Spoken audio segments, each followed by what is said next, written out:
Very Bad Wizards is a podcast with a philosopher, my dad, and a psychologist, Dave Pizarro, having an informal discussion about issues in science and ethics. Please note that the discussion contains bad words that I'm not allowed to say, and knowing my dad, some very inappropriate jokes. I'm not really following, but I also don't want anyone to talk anymore. The great and past has spoken. Pay no attention to that man behind the curtain.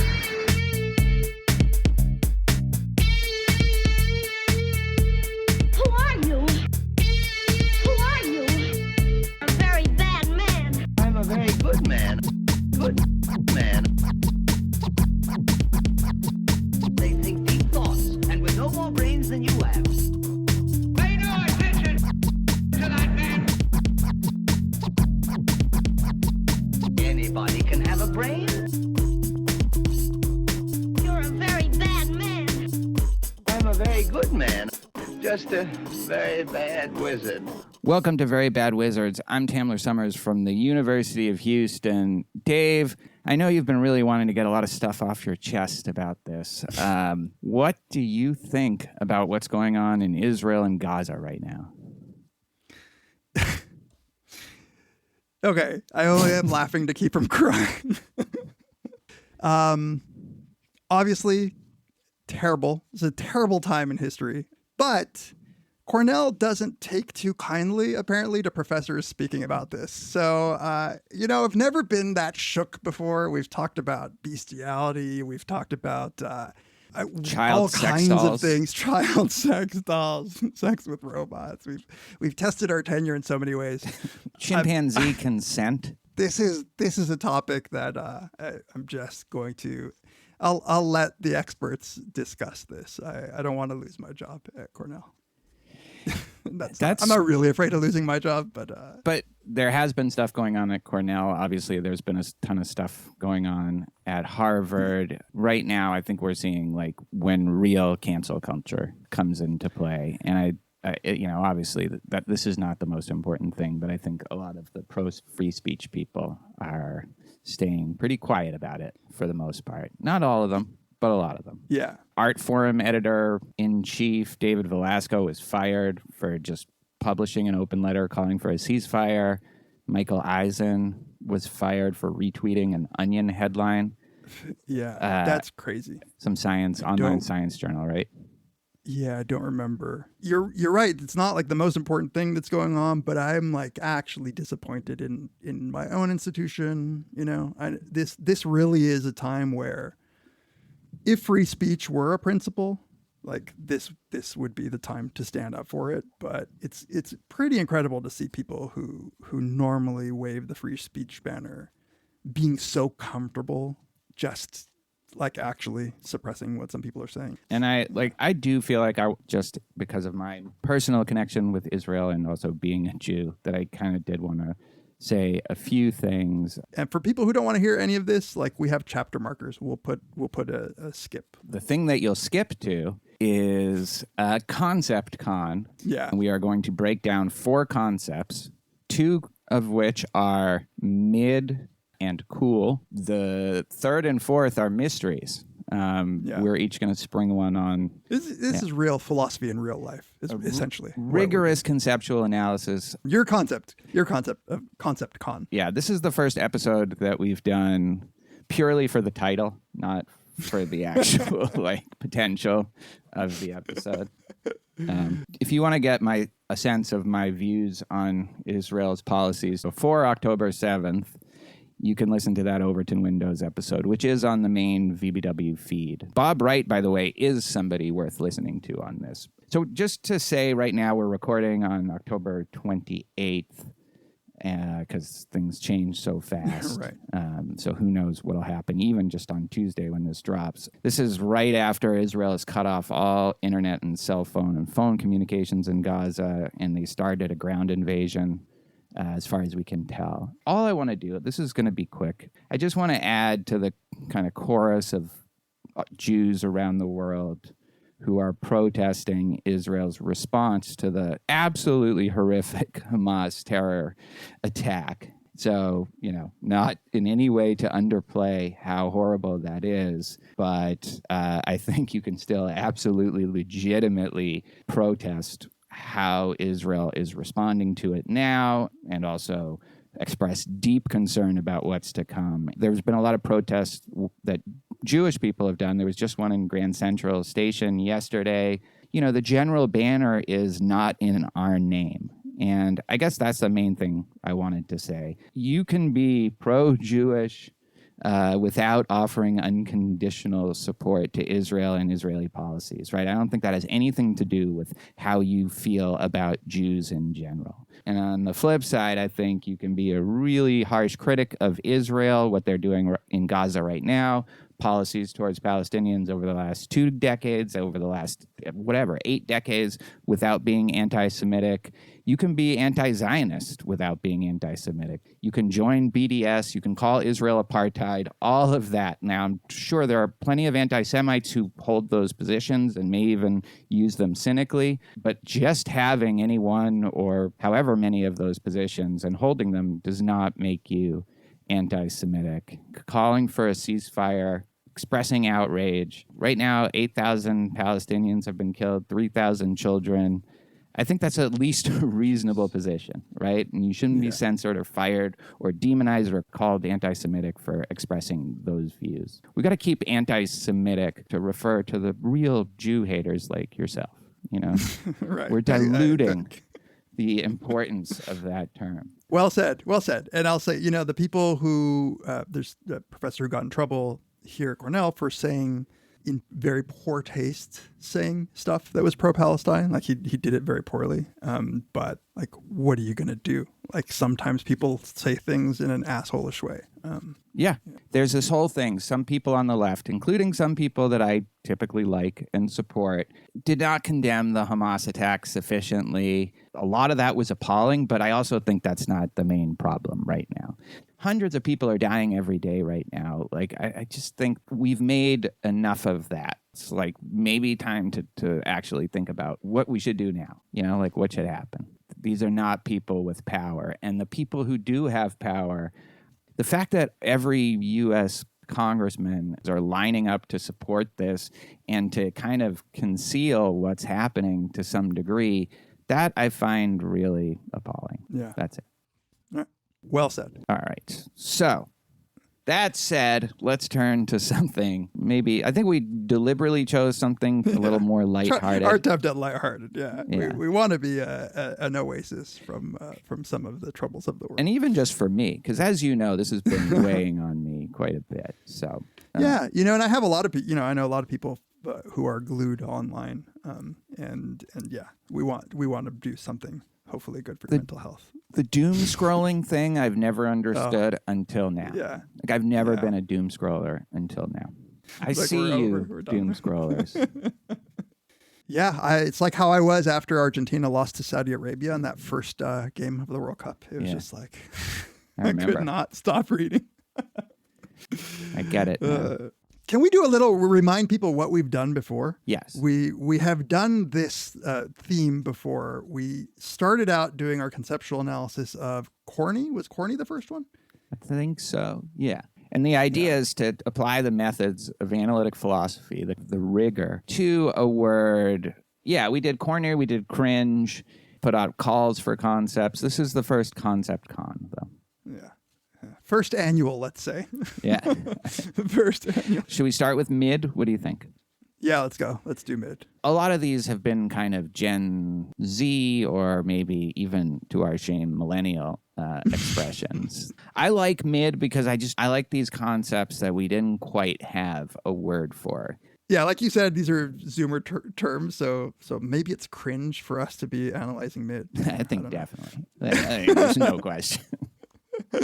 Okay, so I take mid to be an expression that something is average, but in a pejorative sense. It's used as an insult to say, oh, this album is actually mid, or that movie was mid, or whatever. What I thought was interesting about the way that I've seen mid used, it's a weirdly more insulting to call something mid, I think, than to call it bad. One of the things that people do is they use the term mid to refer to things that other people might think is really good, or that where the expectations were high. So like you can say, oh, like that new Kanye album is actually mid. Yeah. And there it's like giving the user a superiority over the aesthetic judgments of everybody else. And it's like, ooh, here's something you didn't expect. Margot Robbie she's actually mid. Or what you're saying is like everybody thinks she's beautiful, but I think she's not that beautiful. That's fucking crazy. Margot Robbie is not mid. Margot, No. if you're listening to this. I think that's right. I think it's deflationary. It is often used to deflate the pretensions of something and actually drag it back. You're just like the rest of this crap. You know, like Marvel movies, obviously for me, they're a classic example of they're mid, you know? Yeah. They've gone from mid to bad. Yeah, that's right. Exactly. Like you couldn't even call them mid anymore. Now it would almost be a compliment. But if you were like back when people thought Ant-Man was good or, you know, Guardians of the Galaxy or whatever, and all those movies, even the ones that people liked, are mid. I texted my nephews, Ozzy and Luke.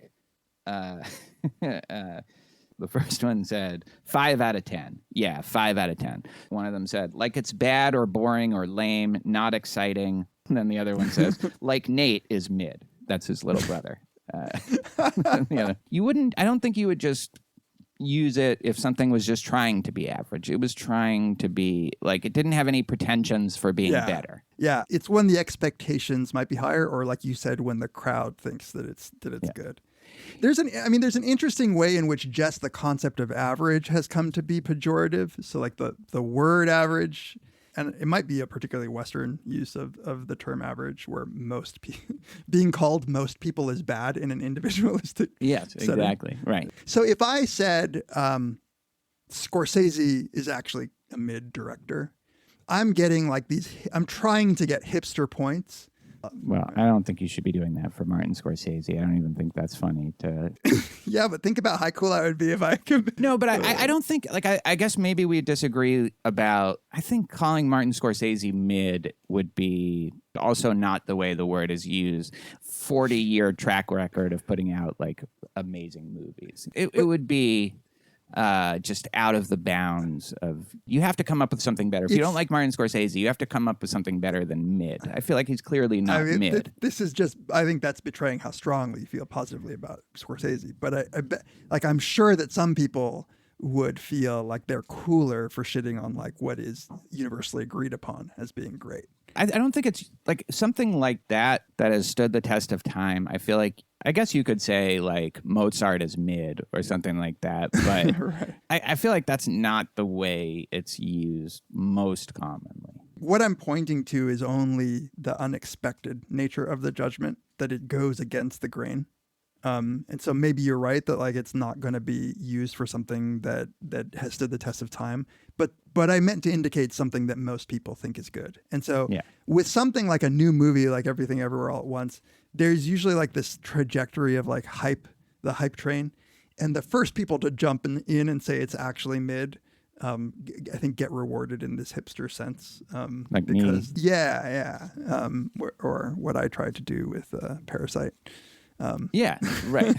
That's exactly right. You know, because Parasite had just come out. You could say, I completely disagree. I think it's a total masterpiece. But you could say Killers of the Flower Moon is mid. But I don't think you can say that Scorsese is mid. Yeah. That's good. Yeah. That's good. Parasite is mid is actually I disagree, but I kind of get where you're coming from. Yeah, and it would be very different from me saying it's terrible. Because one of the things that I felt about Parasite was actually out of context. It would be very, like, I would have thought it was extremely good. My expectations were just so high that it led me to be like, actually, it's more middle of the pack than I thought that it would be, which is, yeah. But when the kids are using it, I also do think they just use it also to describe something that just kind of is bad. Bad, they do. You're right. Yeah. Bad in a kind of, like, mediocre way, like bad in a kind of boring way. You know, also. Right. Here's a question. Yeah. I start to wonder, like, how you distinguish basic from mid. Basic is one of those that I never quite have grokked. Like, I get grok is a good one, but I took it to mean like simple in some of the ways that simple is used. but I don't know. I don't have a good sense. What do you like? Do you have a distinction? I think basic is like a subcategory of mid. As much as I was saying that mid typically describes something that people like, but that is actually kind of boring and average and maybe a little lame. Like basic is more specific than that. It's like you're an archetype of something just unoriginal. Like a person who's basic likes all of the things that you might expect. You know, someone of our generation who thinks like, I don't know, U2 is great. Right. Like if you liked U2 when we were in high school, like you were basic a little bit. Right. Yeah. It's interesting how these like the whole concept of going with the crowd is so pejorative, but it's totally understandable in an individualistic culture that yeah. Name your like top 5 mid academics.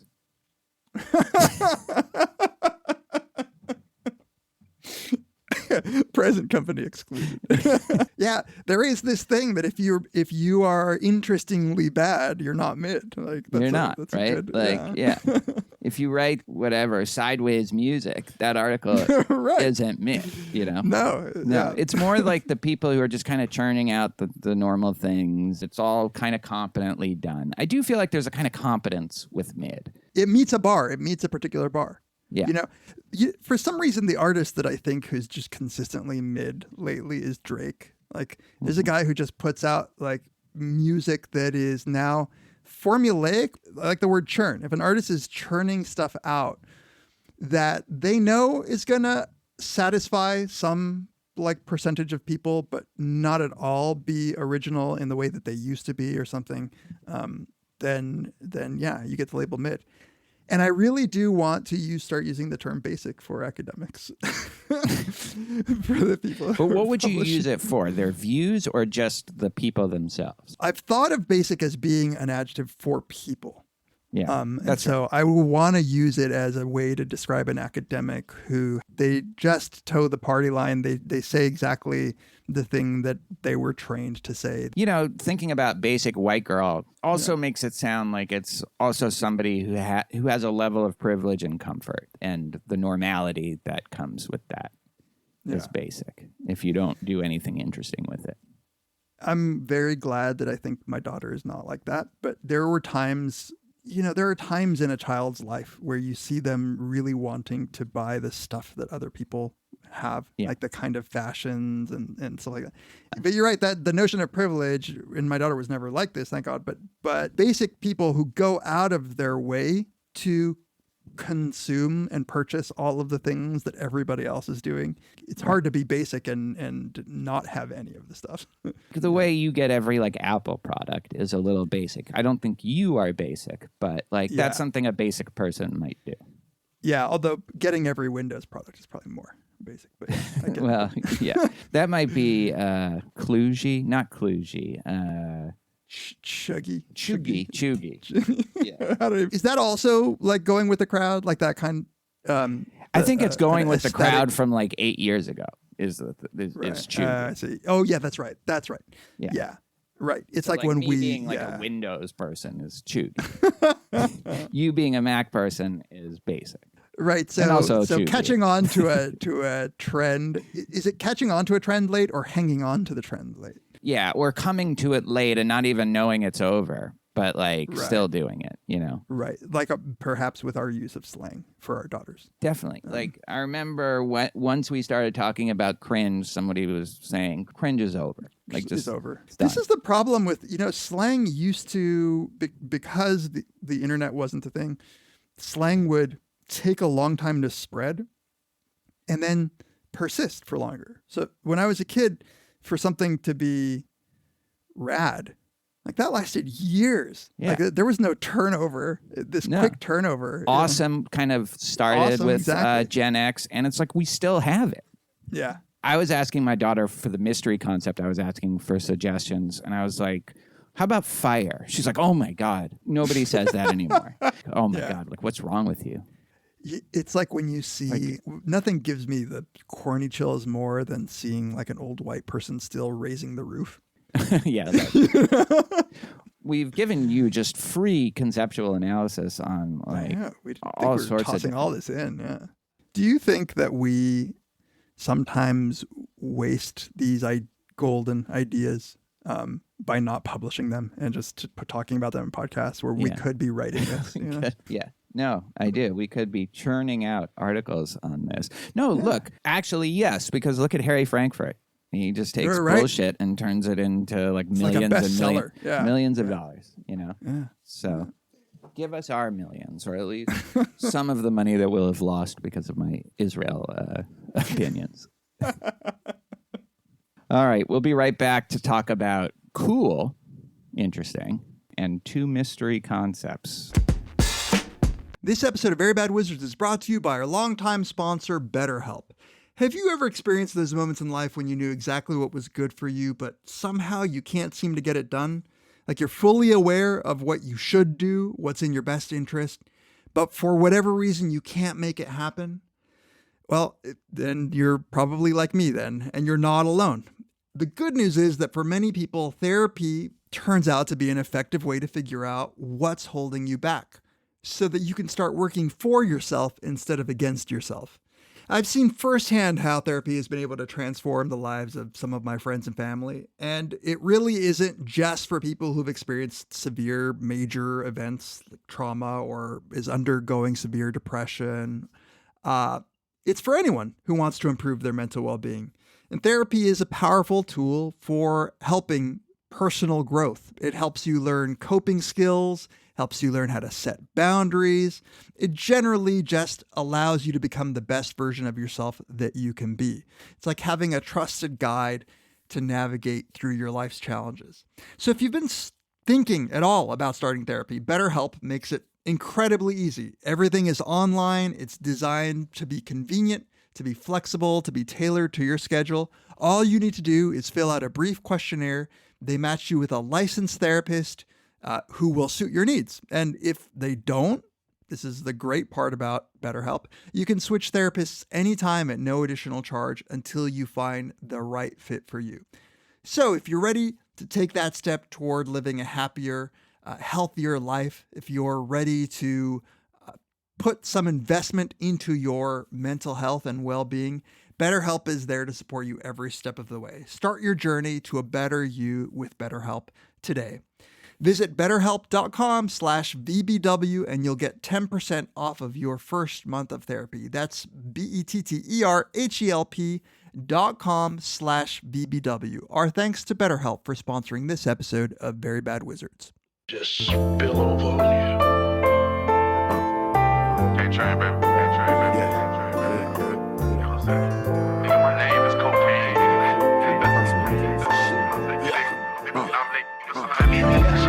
Nigga snitch, we getting time shade. Sold the book on my boost mobile, I boost the crime wave. Telling all my hoes that I love them, I'm playing mind games. Bitches after your last dollar, they take your last name. I'm married to this shit, jumped up off the porch, then I jump a room. Bunny rapping gang when you robbing shit like the romper room. Catch a Uber over Lizzie, I sent the receipt. The feds wanna turn the witness, I beat the visit. Been smoking since 13, I flat my brain so I ain't never stressed. I can't hold no grudges, Michael Thomas, bitch, I'm catching blessings. Police trying to catch me, ain't gon' catch me riding without my weapon. Panoramic roof off on that coupe, I look like George Jesse.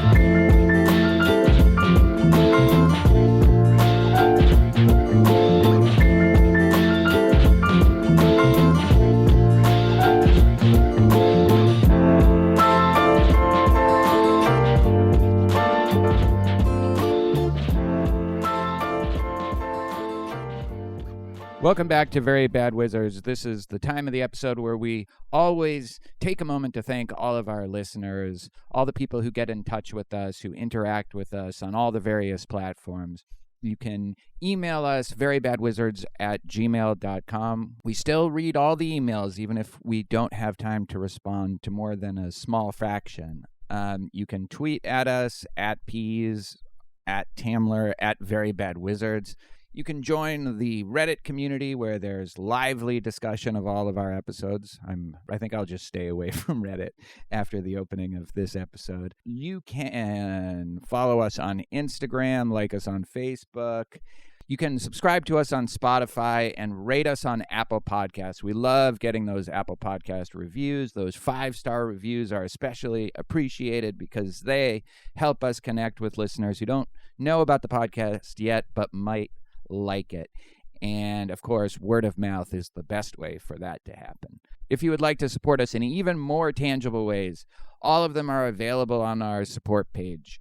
You can give us a one-time or recurring donation on PayPal. You can buy some swag. And of course, you can become one of our beloved Patreon supporters. And we have all sorts of different tiers for $1 and up per episode. So $2 a month, you get all ad-free episodes, plus 7 volumes of Dave's beats. At $2 and up per episode, you get access to all the bonus episodes we've done, the whole archive, 7 to 8 years worth on movies, on shows. We did one on ghosts. There are a bunch on Star Trek. And of course, it's highlighted by what some people are calling, I'm not weighing in myself, but some people are calling it the greatest audio event since, I don't know, Pericles' funeral oration.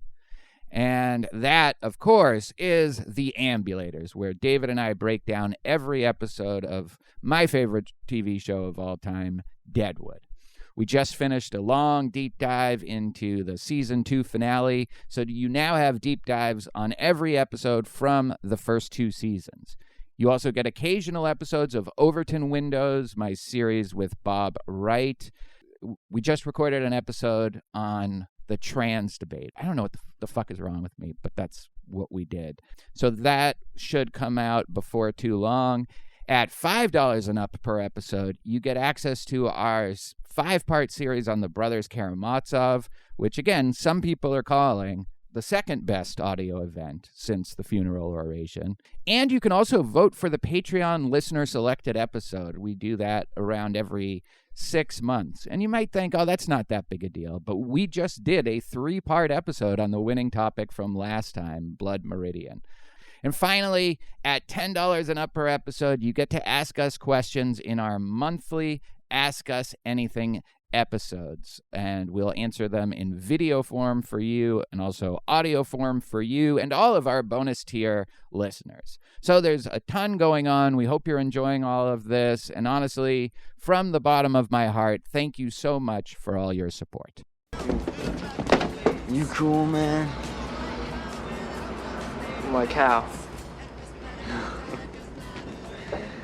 Okay. All right, let's move on in our churning out conceptual analysis. The concept cool. This is a little bit tough because of how much that word is used across the board. So we agreed that we were going to just talk about cool in the context of referring to a person, which even then is pretty broad.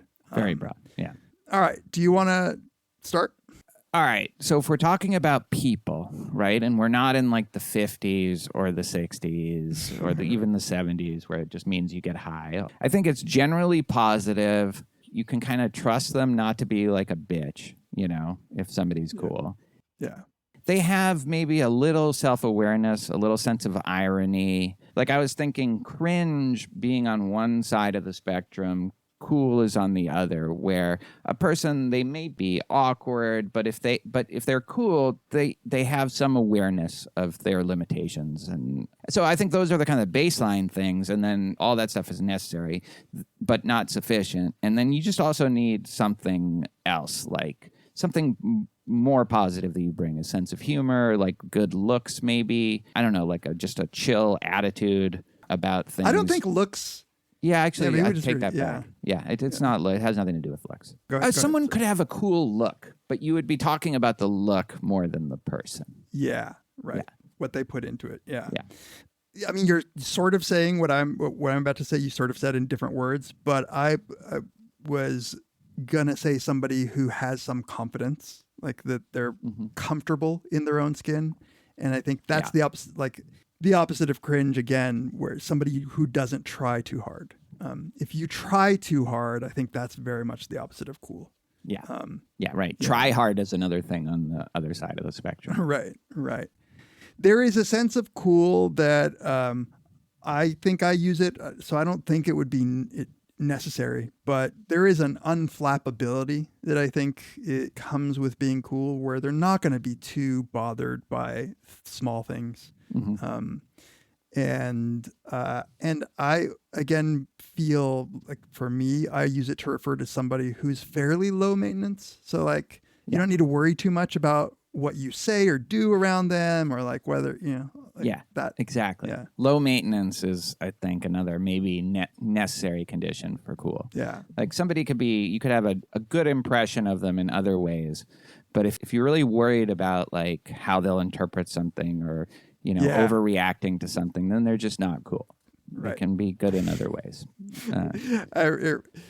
As academics, I feel like we don't often encounter people who are cool in the sense that like I think it's domain specific. So I think we encounter kind of cool, but they're cool academics. They wouldn't be cool if they were out in LA, like trying to break into the business. And so the way, if I said to you, if we were at a conference and I said, you got to meet so-and-so, they're really cool, you probably would understand that I didn't mean that like they wore cool clothes and but rather that they were fun in a way that deserves being called out, that they're just or interesting to talk to, somebody who you would enjoy like having lunch with. Like you say, no maintenance. It would be relaxing. And I do think like, as many people in academia are cool, if not more, than in like finance or something like that, or like, like it does carry with it like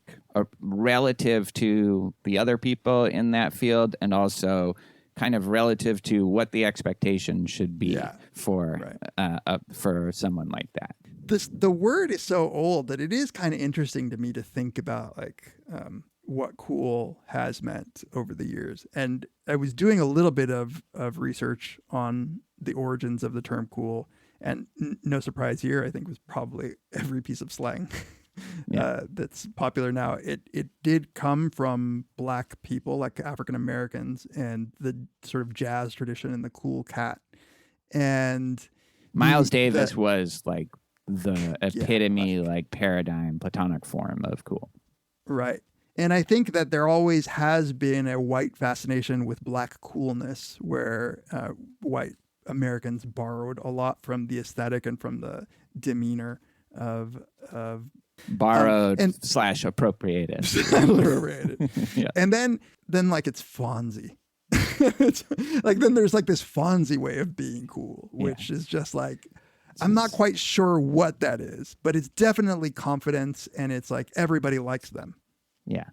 There's also the kind of Western hero, or the like kind of silent, stoic kind of cool that under pressure, they can handle whatever comes at them. Clint Eastwood in the Man with No Names movies is really cool, Right. Yeah. Definitely unflappable. There's a way in which, a very, very situation-specific way in which you use the word cool that sort of has the same connotation of being undisturbed. Think about being at a conference and you're in the bathroom doing drugs with somebody, and then a new person walks in and you get a little nervous, and your friend says, no, they're cool. They're cool. Yeah, exactly. They're cool. That's what it doesn't mean that like, they're going to do drugs, but it means that they don't give a shit. Like whether or not they're not going to hassle you. I think that's what we were kind of both saying at first. It's like you can trust them that they're not going to raise problems unnecessarily. Yeah. Okay. Here's what I wanted to ask you. Were you cool, like in high school?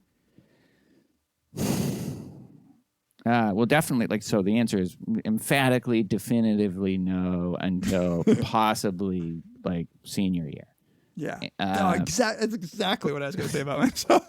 Once all the older kids weren't there to serve as a comparison. and also just I needed to get my shit together a little bit more. And that doesn't mean I was cool as a senior. It's just it's only a conversation once you get to my senior year. And then, I think I was if I was cool, I was a kind of combination of cool / dorky, but fun and up for anything and a drunk. Yeah, so I would say I was. I think, if you did a poll of my high school at the time, I'm not sure the vote of the results, but you can't trust voting these days anyway. So Nate Silver can tell you whether or not you're cool. Speaking of like someone who's really cool. I think that, so yeah, my answer is the same. And I think me being cool depended on the definition of cool. Like when people matured a bit and they changed their notion of what it meant to be cool, because for a lot of time, at least where I grew up, say looks actually did matter for what people thought was cool. And athletic ability was also a big one. Yeah. And I definitely had not grown into my self in terms of looks. And so I was nerdy and not athletic. And so I always felt like I had no shot of being cool. Like I looked at the cool kids as this like other that I was envious of. And then my senior year, maybe a little bit before, personality sort of dictated whether or not you were cool way more than what you wore or whether you did sports or whether you hung out with like other cool people. And then I feel like, okay, now I actually have a shot at being called cool. Which also makes me think it is relative to a certain group. I do think there's a kind of relativity to it as long as you meet like certain basic objective positions. You can't be a little bitch and be cool. Right. You know? Like you can't try way too hard. Yeah, you can't be bothered by everybody around you. I was thinking irony or self-awareness is almost necessary, but like in the sense that the man with no name is cool, like I don't think he has a ton of self-awareness. So I do think like that's not a necessary condition, like or maybe just a total unflappability, and that kind of stoic unflappability is sufficient, you know? Yeah, maybe. And you have a better shot of seeming cool if you don't talk a lot, because, you know, the man with no name, maybe once he started really talking, once he got to know you, maybe it turns out that his personality wouldn't be that cool. But the fact that he's unflappable and sort of silent makes him seem pretty cool. Yeah. I don't know what, like that would be a funny skit or something like that. Just... he turns out to be like a big dork. He's like into model trains. All he wants to talk about is your model train. That also makes me think you can be cool, but maybe I also wouldn't like you. You know, like I don't think saying somebody is cool is necessarily means that you're pro that person. Like you can kind of accept that they're cool, but still think either they're a bad person or just not. So again, that's not relative. That part isn't relative. Yeah. I feel that about a lot of bands, you know. Right. Yeah, that's good. That's a good example. I am a little envious of the generations, like these more recent generations, because I do think that when I was growing up, being nerdy was inconsistent with being cool. It is like conflicted with the notion of cool. If you were a geek or a nerd, it meant you weren't cool. The whole thing, like where being a geek is a cool thing, is just something I did not experience. Like I got picked on for it. I didn't get ever celebrated for it. But I don't know. Like I feel like they were right to pick on us. You know, I don't like this new nerd celebration. I feel like because then they become like, you know, then they turn into these like Reddit guys that just hassle everybody because they got encouraged. You know, those people used to be. Bill Burr had a thing about this. Like in the kind of natural ecosystem, the bullies were like a check on these nerds, and then you took that away, and so now they just get to run wild. You know, I don't mind nerds running wild, as opposed to bullies. But I do agree with the embracing of whatever nerddom and geekdom means that there are a lot of people who disingenuously adopt geekness who aren't actually geeks. Like they're not actually the people who are whatever obsessive nerds about some niche that you can be a geek about. These people, like just being a geek became mainstream in a way that I think has destroyed a lot of just, I don't know, like the Reddit people that you're talking about, like that. But I think also, you know, the empowered actual nerds, that can get to be toxic. Like the Mark Zuckerbergs of the world. Yeah, exactly. Now they run the fucking world. Yeah, all of the Silicon Valley guys, that's what happens when the nerds are allowed to just roam free. You know, it's like if you So you're saying if Sam Bankman-Fried had just been bullied a bit more, he might not have. Where were the bullies, you know? There are a lot of potential bullies that are complicit in his I agree with scandal. this. I agree with this particular take here that the bullies would have kept him. And I got bullied, and I do feel like this built in a humility to me. Yeah, right. I mean, the irony of proclaiming myself as humble is not lost on me, but you know what I mean. Right? Yes. Okay. Yeah, kind of forced to recognize that I would have to struggle in this world. Right? That puts some hair on our chest, getting like our ass kicked and like made fun of. And, and one thing I never have been cool and never will be cool about is fashion. So I just learned. I don't early disagree on to with that, embrace it. actually. Like, I feel like I aspire after whatever level of coolness you have with fashion. Maybe. Yeah, you have that nerd cool kind of combination, I think. I try very hard, Tamler. Yeah, and I feel like if I'm open about like the areas where I'm trying hard, then it takes some of that away. Yeah, that's the self-awareness and irony, self-deprecation. You know, self-deprecation is a good way to make yourself cool if you are lacking certain cool attributes. You know. Yeah, totally. All right, are we done with cool? Do we have anything else to say about that? I think we've definitively defined the term. Say, man, you got a joint? No, not on me, man. It'd be a lot cooler if you did.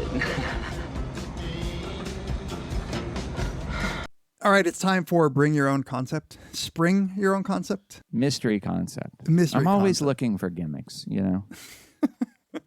We need theme music I wanted for to this. do this all mystery concepts, but Yeah, I you know. wisely said no to that. And in fact, you already know this one because I told you. But I wanted to stick with it because I think it's an interesting discussion. So that my concept is one night stand.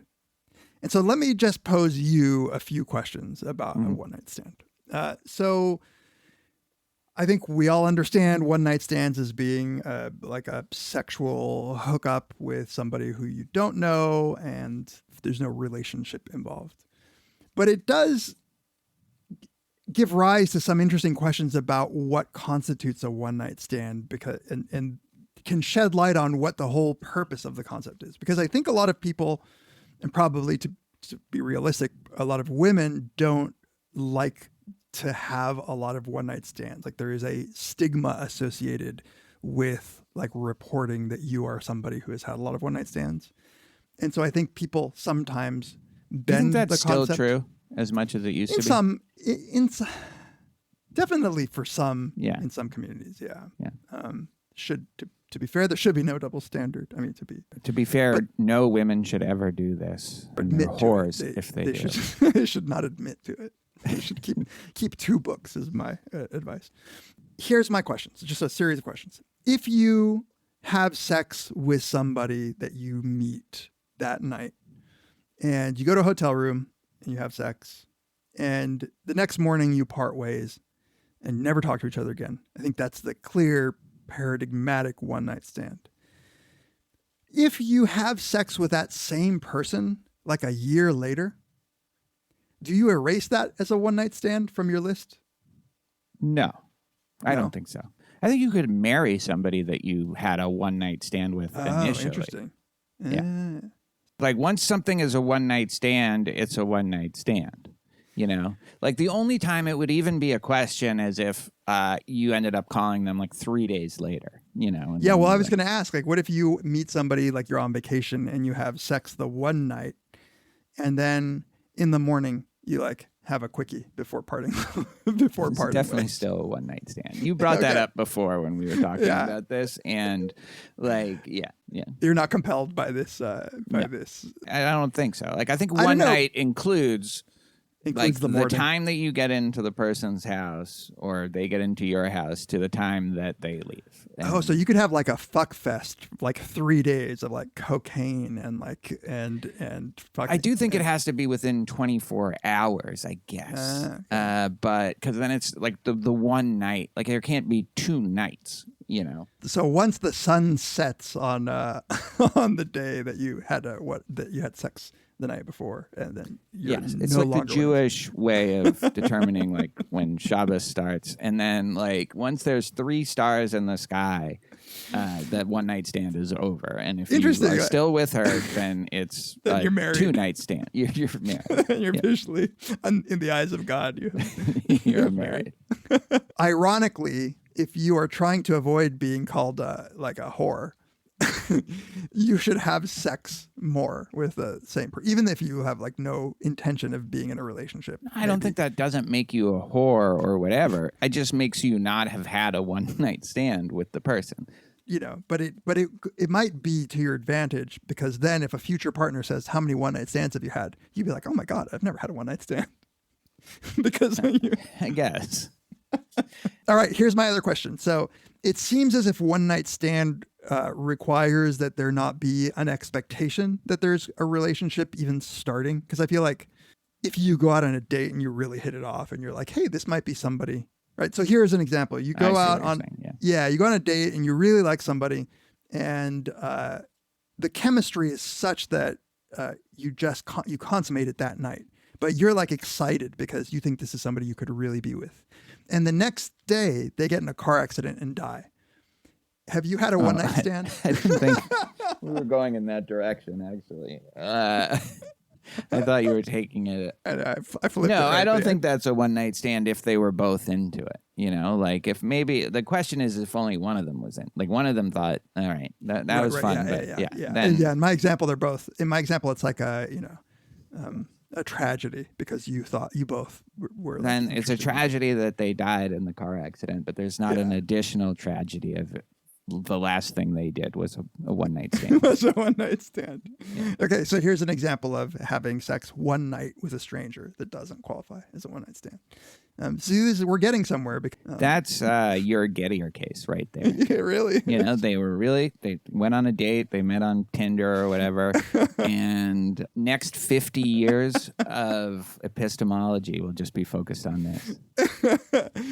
See, this is why I feel like we're wasting it on in audio rather than writing a tome of conceptual analyses, important conceptual analyses. I think that's all the questions I have for a one night stand. I thought you were going like this, though. So let me pose this question to you, which is, if somebody goes on a date, and they have sex that night, and it was great, and then from one person's perspective, that was it. Like, thanks, nice to meet you. But from the other person's perspective, they kind of thought this might lead to something. Is that a one-night stand objectively? Is it a one-night stand from just the person who wanted to get out's perspective? Yeah. Can the same event be a one-night stand from one person's perspective but not another's? It is a really good question. Thank you for devoting some conceptual analysis to this. Okay, so I think what has happened is you were tricked into having a one-night stand. I think both people had a one-night stand. So you really think that there was a connection there, and the person ghosts you, and you realize that the whole time their intention was just to have a one-night stand. I feel like you have unwittingly been victimized into one-night standiness. But what if you knew going in that was a possibility, that the person wouldn't be into continuing it, but you did it anyway? So there's no sense in which you were tricked. You knew the risks, and you did it anyway. And you wanted it to be more than one night. But you wanted it to be more than one, and you also went into it thinking, hopefully that's where this is going to go. Yeah. I think that's still a one-night stand. I'm inclined to say, I'm inclined to say that that's sort of the risk of having sex with somebody on the first night. And the way you would talk about it is you would say, it turned out to be a one-night stand. I didn't want it to be, but it was. Right. And now I assume that one-night stands have to be reach a certain level of of sexual contact to qualify. Like a hand job is not a one night stand, right? Yeah, that's right. I think you have to get to third base at least. All right. My last concept. If this isn't cringe enough already, it's about to get about as cringe as you could possibly imagine. It's Riz. Do you know that? I don't know what that is. You don't know no Riz? idea. This was my... No. Okay. So first of all, again, I kind of canvassed with my daughter, and she suggested Riz as a good one. And I said, but what if he doesn't know it? He'll know it. And she said, well, God bless her for thinking so highly of me having my finger on the pulse of culture. Well, so Riz is the first way to just get into it is to say that it's just like game. Like if someone has Riz, they have game. They can talk to girls. Again, I'll read you my nephews. One of them says, having good Riz means you're good with girls and you get play. Bad Riz. And this is the way that the Riz is a real advance over game, right? Okay. Bad Riz means you can't talk to girls for shit. Yeah, I have Riz, so I get play. Same. Nate and Liam, they're little brothers, not so much. So you can use Riz in a sentence, so you can call, say, someone so Rizzy, You can say he's the Riz King, he's the Rizzler, Riz God, Rizzard of Oz, which I really like. Is it right that I just looked it up and it says that it's short for charisma? Yeah, it comes from charisma.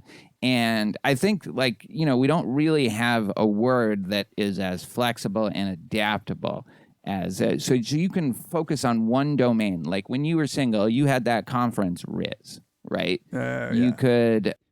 I see. Yeah, it can be an adjective about a person. It can be an adjective about a specific context. But is it always about being attractive? No, it's about, so this is the thing. It's you can talk to girls. You might not be attractive. You might not even end up hooking up with them, but you can chat them up, in that way. It's game. Okay. But it is about it's in the domain of sex and sexuality. Okay. Is it only to describe guys? I asked this question. My sense of the answer was basically yes, but maybe, in the gay community or the lesbian community, they will say that somebody has Riz. I guess it does seem very focused on the object that you have Riz with is girls or women, Okay. Yeah. Right. So game is flexible in a different way because you can have game for anything where it's not a domain specific skill. You could say his sneaker game is on point.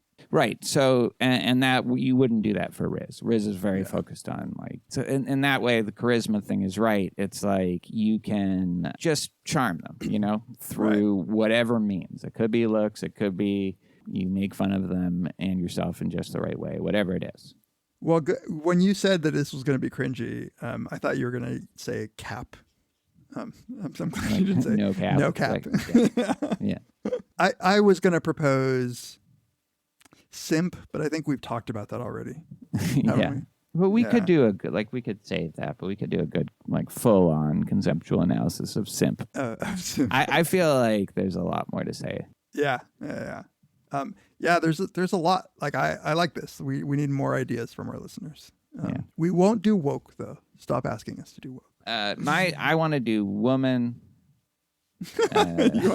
I wanted to do race. Yeah.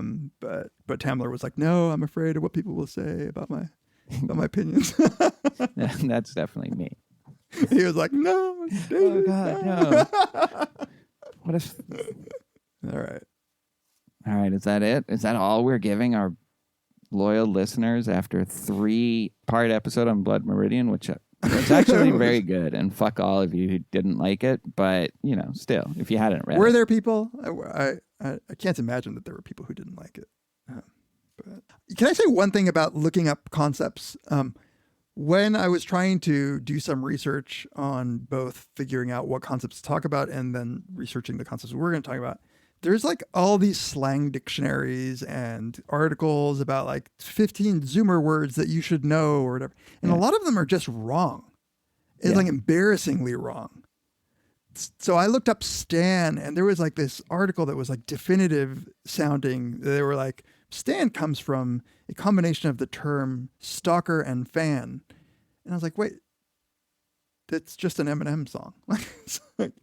It's like coincidental that it. I think that stan actually does come from stalker and fan. Oh, it just comes from the song. Like, unless you mean Eminem made it. Oh, I see. Okay. This is interesting. I think it's like a backronym or whatever you would call it. It's true that nobody said stan before the Eminem song. Yeah. And I doubt that he picked that name. I mean, maybe I he doubt did. that. Yeah, right. So unless that's what happened, Right. I think, yeah. So maybe he did. Maybe he didn't. I also feel like there was, though, like 10 years between that song and people saying, I stand for this or that. And like I can point to where it happened. I think that, obviously I can never know definitively, but when Nas used the term stan in his diss of Jay-Z, he called him a fake, a pussy, a stan. That was, I think, the first time that the word stan had been used in that pejorative sense. And it was such a good diss song. And that was just one of the original things, like, oh shit, you called Jay-Z a stan. He was basically saying, you copied my style. You always wanted to be like me. I remember you trying to call me. You're a phony, a fake, a pussy, a stan. Yeah, that's a good question about like, but here's the thing. Let's say, for the last thing, bonus content for our listeners. Let's say these things are true. Eminem came up with the song, wasn't thinking like it's a happy coincidence that stalker and fan make stan, but then all this time passes. Nobody. What year is the Nas song? 2001. I still feel like though people weren't saying stan in like the mid 2000s. Like maybe he used it in the song, but like I don't feel like people were using it in. I think you're right, but I do think that Nas coined it to mean that, and I think that it took some root in the hip hop community where some people were saying it. And interestingly, now it's become like a something that people will embrace. Like if I say I'm a stan of MF Doom, it's just saying like I admit that I'm obsessed with MF Doom. Totally. Yeah. It actually doesn't have the like original connotation. The stalker of it. It just means you're probably a little too into it. Exactly. Into that and person. like I admit it. Like I'm a stan. Yeah. Like I stand for, Thomas Nagel or whatever. Right. It's weird, but sure. Yeah. I think it's lost its pejorative connotations in like actually almost any context these days. People don't use it to mean like stalker anymore as much as just you're not just a fan. You stand for that. Yeah. Right. Yeah. So words can change, like marriage, anti-Semite. I like to stick to the original meanings. I like to be that kind of person who denies that words mean anything other than what they originally meant. Once the meaning is set, that's it. You can't.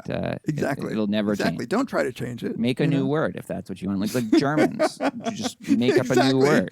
Combine random words together for your new concept. Yeah. Leave the old words alone. All right. Well, that's it from us today. Join us next time on Very Bad Wizards. The great Oz has spoken.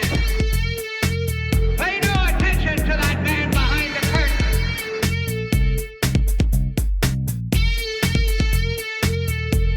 Who are you? Who are you? A very bad man. I'm a very good man. Good man.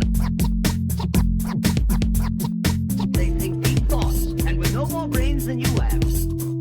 Pay no attention to that man. Anybody can have a brain. You're a very bad man. I'm a very good man. Just a very bad wizard.